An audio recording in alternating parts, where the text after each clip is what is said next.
Les auteurs de cette rentrée sont nombreux à s'intéresser à l'Algérie d'hier ou d'aujourd'hui. Voici deux voix originales qui, en plus de témoigner sur leur pays natal, ont voulu dire l'amour des livres et l'importance de la littérature dans nos vies. Kamel Daoud signe un deuxième roman, Zabor ou les psaumes, l'histoire d'un jeune orphelin de père qui a le don de repousser la mort par l'écriture. Et Kaouter Adimi qui publie Nos richesses, portrait d'un libraire d'Alger qui va éditer le premier texte d'Albert Camus, L'Algérie vue par les écrivains, avec Benoît Pichot. Rendez-vous à la librairie de l'Institut du monde arabe avec deux écrivains algériens. À gauche, Kaouter Adimi, 31 ans, présélectionné pour le Renaudot cette année avec son troisième roman, Nos richesses. Et avec elle, Kamel Daoud, 47 ans, Goncourt du premier roman en 2015 avec Meursault contre-enquête. Il publie son deuxième roman, Zabor ou les psaumes. Et nous les avons réunis car ils font tous les deux du livre un objet de résistance. Dans Zabor, Daoud conte l'histoire d'un jeune garçon dans un village du sud algérien qui a le don d'empêcher les gens de mourir en consignant leur vie dans ses cahiers. Une métaphore de l'écriture comme lutte pour la survie. L'idée première, c'était de défendre la possibilité du roman. Parce que autant le roman ou la littérature ou l'art en général sont des acquis dans d'autres pays ou qui sont démocratiques où la liberté est respectée, autant on est passé en Algérie et pour le monde dit arabe, d'une époque où on parlait, on discutait ce qu'il y avait dans un roman, à une époque où on discute et on doit défendre la possibilité du roman. C'est ce que j'ai voulu écrire un petit peu. Et Kaouter Adimi raconte la vie d'Edmond Charlot, premier éditeur de Camus, libraire à Alger des années 30 à 60 et éditeur engagé en temps de guerre. C'est une figure de résistant, mais c'est une figure de résistant tout en étant toujours dans son rôle d'éditeur. Par exemple, il va publier effectivement Le silence de la mer de Vercors, il va publier Gertrude Stein et il va finir en prison à cause de cette publication. Il va publier un texte sur les massacres de 45, juste après 45. C'est quelqu'un qui effectivement va être résistant à travers les œuvres et les auteurs qu'il va publier.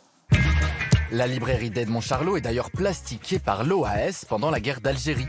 Les auteurs nous rappellent que le livre est un objet fragile, redouté et séditieux à la fois.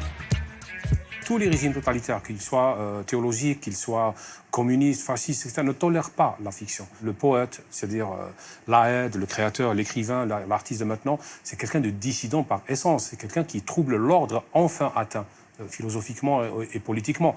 Donc c'est quelqu'un qui est porteur d'abord de deux grands attentats. Un discours particulier et une individualité singulière, alors que tous rêvent de l'uniformisation. Donc c'est quelqu'un qui n'est pas toléré par essence. C'est quelqu'un de concurrentiel à la vérité. Dans leur roman, Daoud et Adimi questionnent aussi la difficulté de l'accès à la culture dans la société algérienne. Daoud raconte l'enfance de Zabor qui est aussi la sienne, où à défaut de pouvoir lire les classiques, il réécrit les histoires à partir des titres. On n'avait pas accès aux livres. Et quand je dis accès, c'est physiquement. On lisait ce qu'on pouvait trouver. Moi, j'avais vécu quelque chose qui est de l'ordre quasiment du symbolique. La première librairie qu'on a ouverte dans mon collège, c'était une fenêtre avec un bonhomme, un préposé qui était derrière. On lui indiquait de loin le livre qu'on avait envie de lire. Donc, c'est comme les fruits, un petit peu. Parce que c'est blanc et c'est doré au dos. Donc, je prends ce livre-là. Et pour moi, ça incarne véritablement cette frustration. Je lisais des livres en regardant leur dos. Et c'est pas une métaphore. Kaouter Adimi fait, elle, dialoguer les époques à travers deux personnages confrontés à la fermeture de la librairie.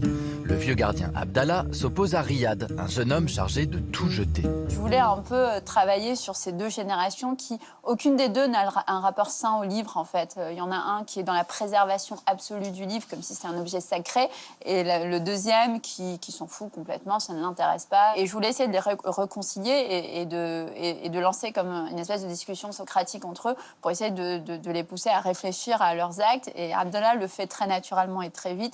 Pour Riyad, c'est un peu plus long, mais il y arrive à la fin, puisqu'à la fin, il essaye de sauver quelques livres. Et des livres, justement, les deux auteurs en affirment un goût sensuel et sensoriel, un rapport presque passionnel.